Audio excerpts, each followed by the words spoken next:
Hello guys welcome back to बिएन computer. So अहिले मेरो अगाडि चाहिँ यहाँ यो मोनिटरहरू सबै बिग्रेको मोनिटर हो होइन।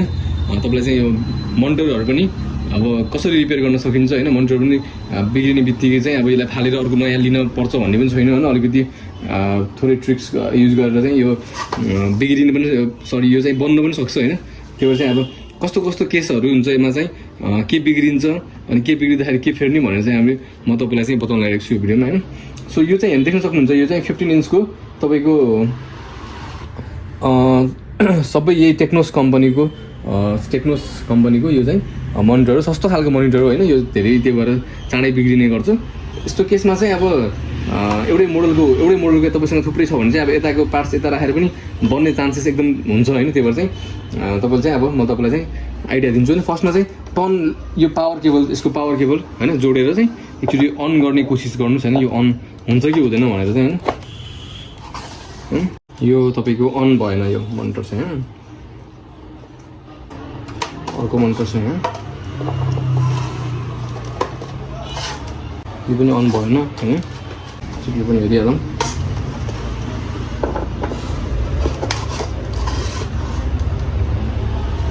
यहाँ बत्ती बोलेको देख्न सक्नुहुन्छ है होइन। बत्ती बोल्यो अनि नो सिग्नल भनेर पनि आयो होइन। तर स्क्रिन चाहिँ यसको बिग्रेको छ।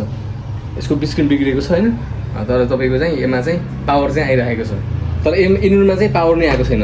द्याट मिन्स तपाईँको चाहिँ कि त यसको बोर्ड इन्भर्टरमा राखेर पनि तपाईँले ट्राई गर्न सक्नुहुन्छ होइन। यसको बोर्ड पावर नआउने भनेको सिधै बोर्डको प्रब्लम हो होइन। तपाईँको मोनिटरमा कुनै पनि इन्डिकेटर लाइनहरू केही पनि बत्ती बोलेन भने चाहिँ तपाईँको त्यो बोर्डको समस्या भयो होइन। अब यसको बोर्ड निकालेर यसको स्क्रिन निकालेर चाहिँ यसमा राख्नु भने यसको स्क्रिन ठिक हुनसक्छ होइन। यसको स्क्रिन चाहिँ अब तपाईँको देखाएको छ राम्रो आएन चाहिँ पिक्चर क्वालिटी राम्रो आएन तर अन चाहिँ भयो यसको होइन। नो सिग्नल आयो भनेपछि चाहिँ यसको चाहिँ बोर्ड ठिक छ तर यिनीहरू दुइटाको चाहिँ अनै भएन भनेपछि यिनीहरूको बोर्ड ठिक छैन तर यिनीहरूको चाहिँ स्क्रिन ठिक हुनसक्छ भनेपछि यसमा यस्तो कन्डिसनमा हामीले चाहिँ के गर्नु मिल्छ भन्दा चाहिँ यसको स्क्रिन चाहिँ होइन यिनीहरूको स्क्रिन चाहिँ यसमा राखेर अथवा यसको बोर्ड चाहिँ यिनीहरूमा राखेर चाहिँ हामीले यसरी रिपेयर गर्न सक्छौँ होइन। म तपाईँलाई चाहिँ अब कसरी यसलाई चाहिँ खोलेर कसरी रिपेयर गर्ने भनेर चाहिँ म तपाईँलाई बताउन लागिरहेको छु होइन। सो फर्स्टमा चाहिँ म यो जुन अन भएको छैन अन भएकोलाई म यसो छुट्याएर राख्छु होइन। यो अन भएको मोनिटर हो र यो चाहिँ अन नभएको होइन। त्यो भएर एक्चुअली मात्रै मलाई तपाईँलाई खोलेर देखाउँछु होइन। देख्न सक्नुहुन्छ 4वटा स्क्रु छ यहाँ होइन। पहिला सुरु त यो तपाईँले यो निकाल्दा पनि हुन्छ यो स्ट्यान्डलाई दुईवटा यो स्क्रु खोलिदिनुहोस्।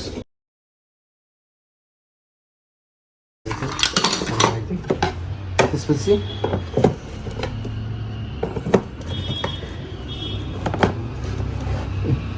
4वटा स्क्रु छ यहाँ।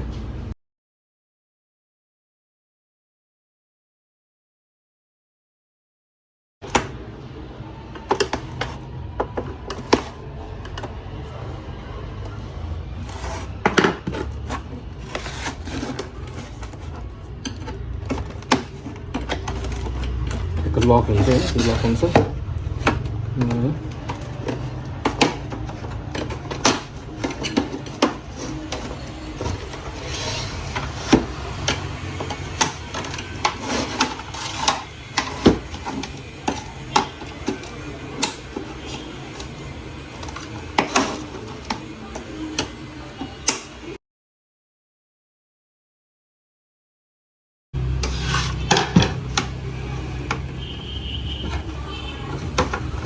कुनै बेला टाइट भयो भने चाहिँ यो स्क्रु कतै हामीले बुझ्नुपर्छ। निस्केपछि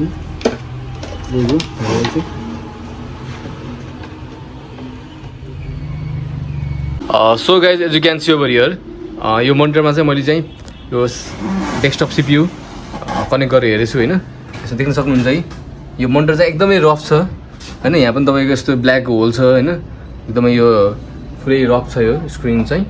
सो यसमा चाहिँ अब हामीले चाहिँ त्यो अर्को मोनिटर जुन देखाएको छु मैले त्यो मोनिटरको यो स्क्रिन रिप्लेस गरेर चाहिँ लेट्स चेक इट आउट यसको कस्तो आउँछ डिस्प्ले होइन। योभन्दा चाहिँ बेटर आउँछ भने चाहिँ अब we can replace it and we can use it. So चाहिँ म तपाईँलाई चाहिँ यो मोनिटरमा चाहिँ यो स्क्रिन रिप्लेस गरेर देखाउँदैछु। पहिला चाहिँ स्ट्यान्डको निकाल्नुहोस् होइन।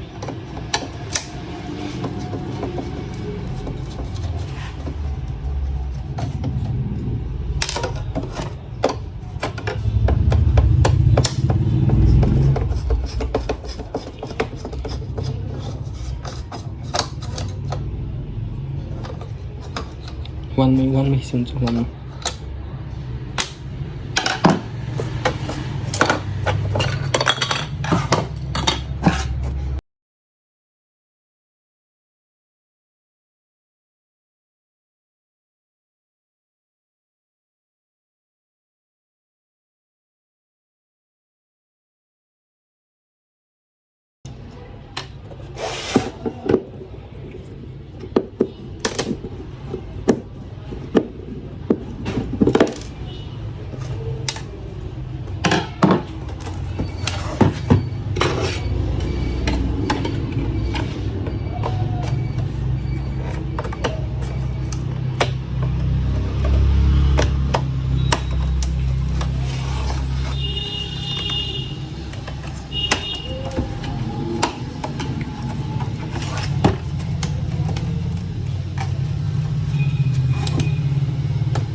यहाँनिर चाहिँ अब यो चाहिँ स्क्रु चाहिँ यसको चाहिँ एकदमै पुरै भित्र जमिसकेको छ, खियाले चाहिँ पुरै बिग्रिसकेको छ। अब यसलाई चाहिँ टाल्नै पर्छ यो।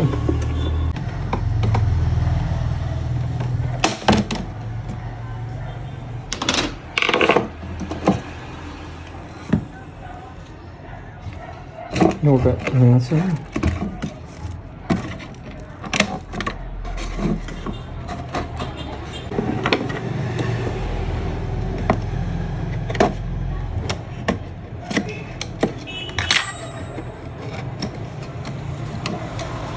जस्तै यसको चाहिँ बोर्ड ठिक थियो, मोनिटरमा डिस्प्ले चाहिँ राम्रो नआएको होइन। अब यसमा चाहिँ हामीले अर्को मोनिटर राखेर चाहिँ अर्को स्क्रिन राखेपछि कस्तो आउँछ भन्ने भनेर चाहिँ हामीले चाहिँ टेस्ट गर्दैछौँ है। यो चाहिँ अर्को मोनिटर हो, त्यो चाहिँ अर्को बिग्रिएको बेला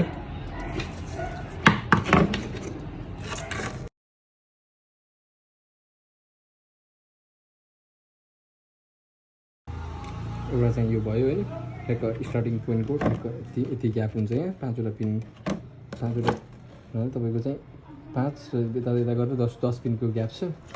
त्यसपछि चाहिँ अब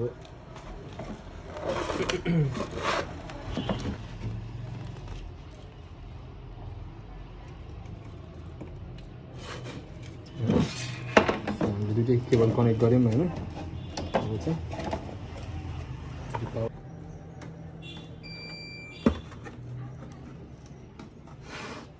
बत्ती बोलिसक्यो होइन, पावरको बत्ती बोलिसक्यो। अब चाहिँ यो चाहिँ अहिले चाहिँ स्क्रिन राम्रो छ होइन, यो स्क्रिन राम्रो आइसकेको छ। अब हामीले चाहिँ एकचोटि फेरि सिपियु पनि कनेक्ट गरेर मतलब फेरि देखाउँछु होइन कस्तो आउँछ।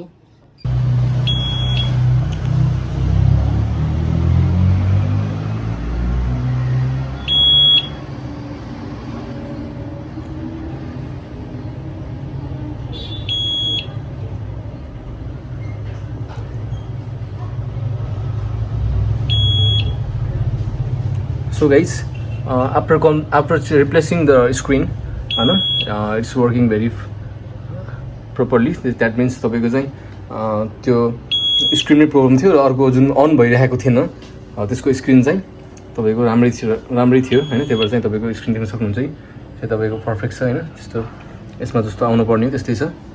So in this way you can repair a monitor.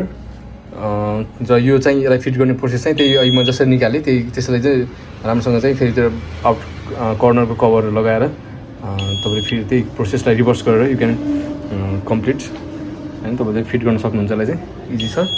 अनि यस्तै गरेर चाहिँ तपाईँले जुन पनि मोनिटर चाहिँ बनाउन सक्नुहुन्छ। यदि चाहिँ तपाईँलेसँग पार्ट्स छ होइन र तपाईँको यस्तै तपाईँको एउटै मोडलको चाहिँ 2-3टा मोनिटर छ बिग्रेको भने चाहिँ एउटाको पार्ट्स अर्कोमा राखेर पनि you can repair the monitor होइन। सबै भित्रको सबै चिज बिग्रेको हुन्छ भन्ने चाहिँ छैन होइन।